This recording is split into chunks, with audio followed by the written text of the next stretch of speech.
In March 2015, one of the largest nuclear-powered warships in the world was sunk by one of the smallest.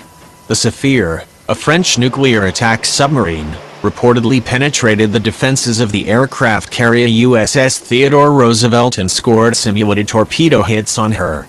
The incident, originally reported by the French Navy, was later suppressed. On March 4, 2015, the French Navy announced in a blog post that the submarine's Saphir Sapphire had simulated stalking and killing the carrier USS Theodore Roosevelt. Not only was the nuclear-powered aircraft carrier simulated sunk but an unknown number of her escorts. The post was later removed without comment from the blog. Here's what the world knows. According to the French Navy blog post saved and reproduced by the RP Defense blog, the exercise between Saphir and the USS Theodore Roosevelt Carrier Strike Group took place before an operational deployment. According to the French Navy, the Carrier Strike Group included several Ticonderoga-class guided missile cruisers and Arleigh Burke-class destroyers, and a Los Angeles-class nuclear attack submarine. According to U.S. Naval Institute News, Carrier Strike Group 12 CSG-12 departed Naval Station Norfolk and Naval Station Mayport on March 5 for a Middle East deployment. CSG-12 included the carrier Roosevelt, the Ticonderoga-class cruiser USS Normandy and Arleigh-Burke-class destroyers Winston S. Churchill, Forrest Sherman, and Farragut from Destroyer Squadron 2 provided escort. The blog post explained that the pre-deployment exercise, which occurred off the coast of Florida, took place in two phases. The first phase involved the Saphir integrated with U.S. Navy forces to locate enemy submarines and pass data on to other friendly anti-submarine warfare assets. The enemy submarine in this case may have been a Los Angeles-class nuclear submarine attached to CSG-12. In the second phase of the exercise, the Saphir switched sides and became part of the enemy force. The French nuclear submarine was teamed up with U.S. Navy P-3C Orion and P-8 Poseidons. Saphir was to locate the Roosevelt and get into position to sink her. As the exercise scenario degenerated into a shooting war, Saphir was given permission to attack. The submarine reportedly sank Roosevelt and most of its escorts.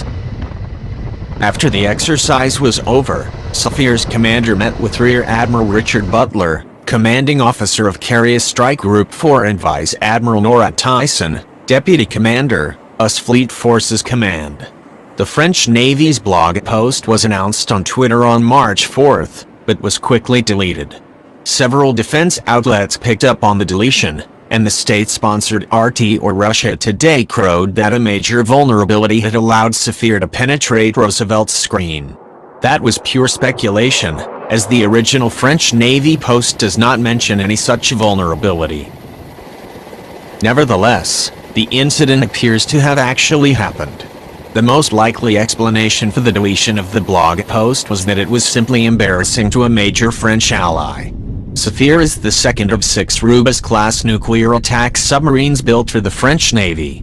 Rubis is the first generation of French nuclear attack submarines, while the French Navy has had nuclear-powered ballistic missile submarines since the mid-60s. French attack submarines were conventionally powered until the early 1980s. At 2,630 tons submerged and 241 feet long, the Rubis class may also be the smallest nuclear combatants ever put to sea. Each submarine has a crew of just 70 and is driven by one K-48 pressurized water reactor to a speed of 25 knots underwater. The Rubis subs each have 4 bow torpedo tubes equipped with F-17 Mod 2 torpedoes and MM-39 Exocet anti-ship missiles.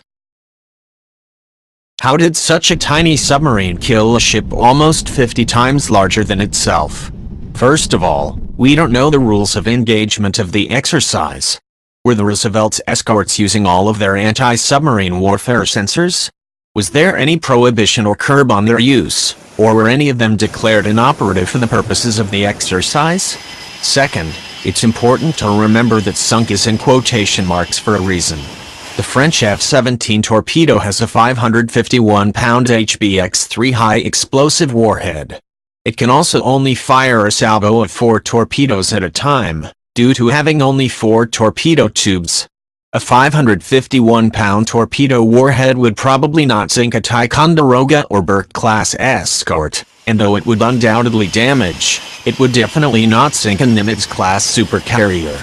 Also, given a screen of 4 escort ships and Roosevelt's onboard anti-submarine warfare helicopters, a single salvo of 4 torpedoes was all Saphir was going to get before it was forced to withdraw.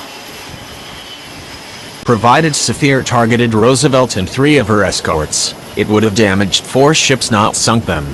Although the distinction is less important when it comes to the escorts, which might have been knocked out of action. With just 1 torpedo in her, Roosevelt would have likely still been capable of her operations. The U.S. Navy's anti-submarine warfare skills have deteriorated greatly since the end of the Cold War. The emphasis on land wars has directed the Navy's energies and budget elsewhere.